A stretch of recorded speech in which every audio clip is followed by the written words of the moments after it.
Live from Dayton, Ohio, your number one podcast on the internet. You have BC, you have Rick. We are the Two Average Fantasy Football Guys.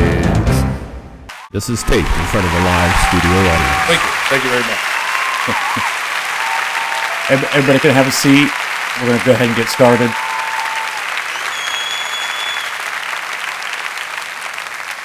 Hey, Brian, how about them Pittsburgh Steelers? Did you watch that game?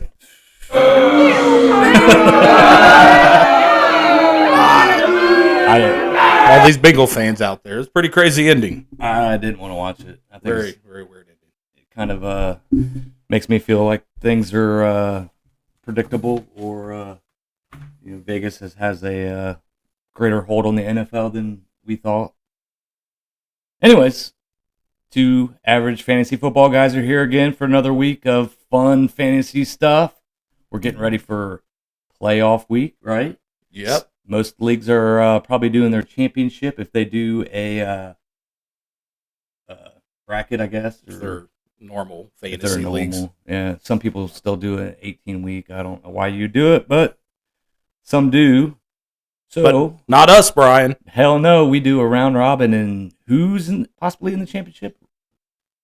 Rick's got a chance to win it. I got the trophy behind him. It's a little bit closer to him. Well, we play without a playoffs, so we just go straight till week 17, and the best record wins. And it's the best way to do it. Randy beat me last week, if you're watching. I know you're not, but if you are, I don't want to talk to you.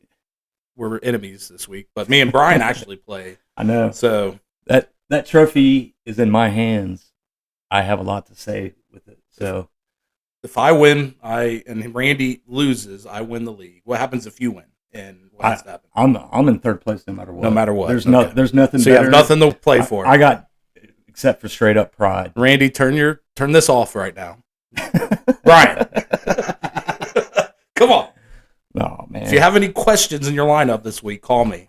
I got you, and I will not steer them wrong. Just do my lineup for me. Yeah, I'd love to. Jeez.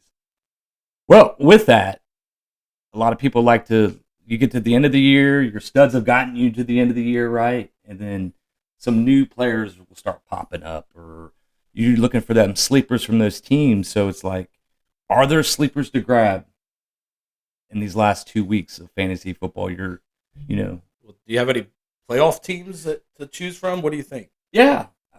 If we look here on the screen, we have the AFC. These are the guys that are locked down pretty much right now. They're making the playoffs. The good thing about it, none of these guys have it wrapped up right now. So they're still playing. I mean, they still have a lot seeding. Some of these guys, they're making the playoffs, but they're not going to be sitting their players at least this coming week. Well, if I had to pick somebody off of this list, Parker Washington for the Jaguars. Trevor Lawrence has been playing the best of his career. Lights out. Duval has gotten the most out of him, and if you watch him, he's pretty freaking athletic, man. He breaks tackles, he outruns people. He had, I think, 11 targets last week. He led the team, 120-some yards and a touchdown. I think if he's free, he's available in our league, so he's most likely available in your league. And they're playing Colts, I think. The Colts in Indianapolis. So, and they're playing. They got something. They're still trying to make the playoffs, right? Yeah. So, the if I say Parker Washington, guys, definitely consider him. Okay. I haven't steered you wrong yet. Yeah, I would agree with that. Over on the NFC, we got all kinds of chaos going on. But again, same thing. All these guys are playing for something, so nobody's going to be sitting anybody. The Eagles are maybe the only team because they have their division locked up. They don't have. I think they maybe could bump up another seed, but they're not. They're not going to get the number one seed. Well, not with these guys fighting San Francisco, LA, and. Do you got anybody on these teams that you would recommend? Wire? I really don't, because I feel that even the studs that got you there are still going to be relevant right now. So there's no reason that you're going to have to reach deep to find like a hidden sleeper, like a guy that's maybe going to be good next year that hasn't really been in the starting lineup, but the team wants to give them an opportunity, you know? Well, I picked him last week, and it didn't really pan out for me. I think Rashid Shaheed for the Seahawks. You know, they didn't get him the ball last week. I mean, it was pretty ridiculous, and I don't understand why you at least don't take one shot down the field. We saw it in the Steelers game. You can have pass interference. You could have a great play. He's due that shot. He hasn't had a long touchdown in weeks. If you watched the game last week, he got the ball no times besides a punt return, which he took to the house.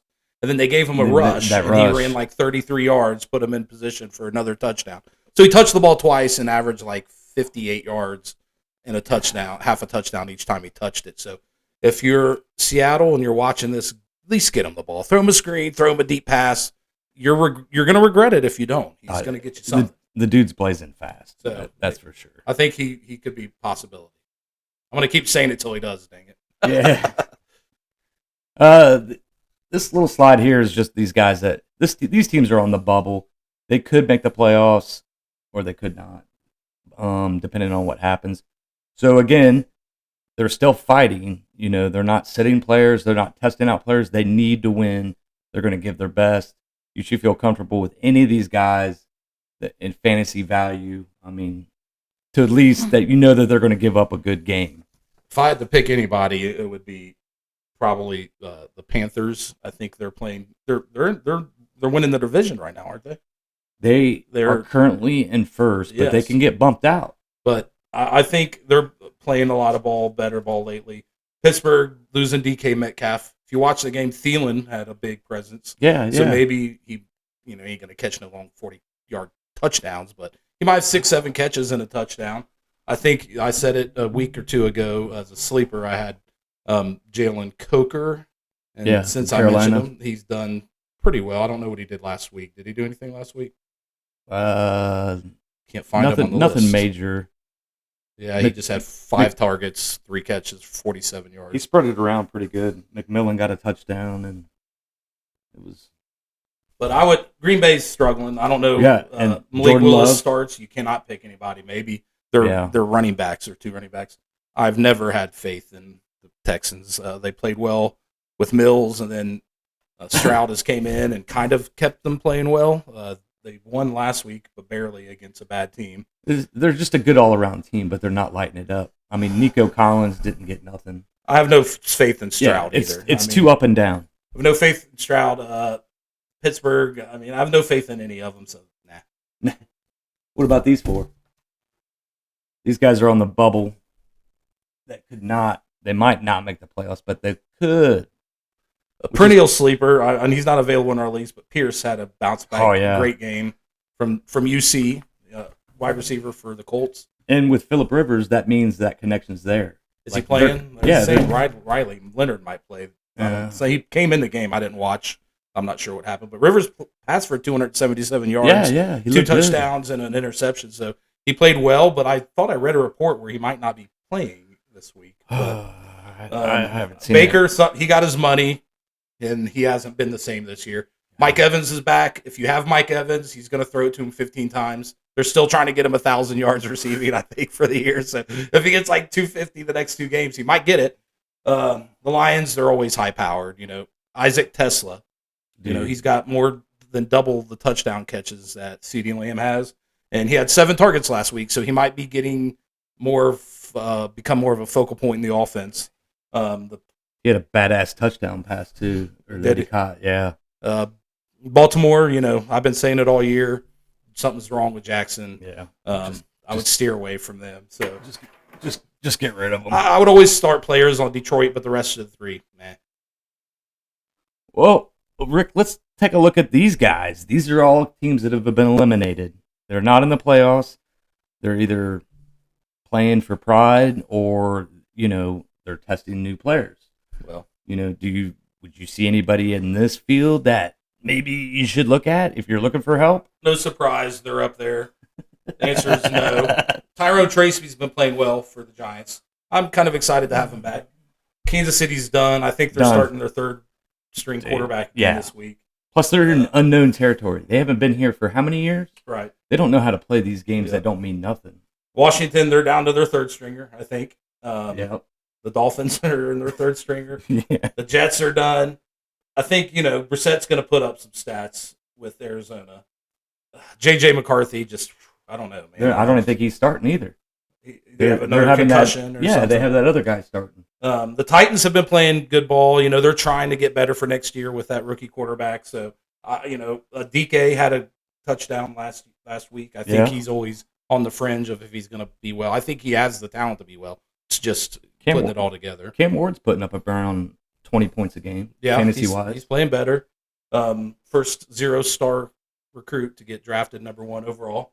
The Saints, they're out to play good ball. Shao has been playing good football, and Olave's been really kicking butt. Juwan Johnson had a big game last week, so my boy. He might sneak in there. Quinn Ewers, not sold on Quinn Ewers. No. Raiders, they've been a smoke show all year. And Detroit, Dallas, they'll put up yards, but not too many people from here. But you might have to, if you had to. I would say Tennessee and New Orleans. Yep. And Arizona. Those are the 3 you can start a second receiver or a second running back. And if you're that weird league that does Week 18 for your fantasy, the Browns play the Bengals last game. That means Shedeur Sanders should have at least fantasy points on the quarterback, and then everybody else on that offense.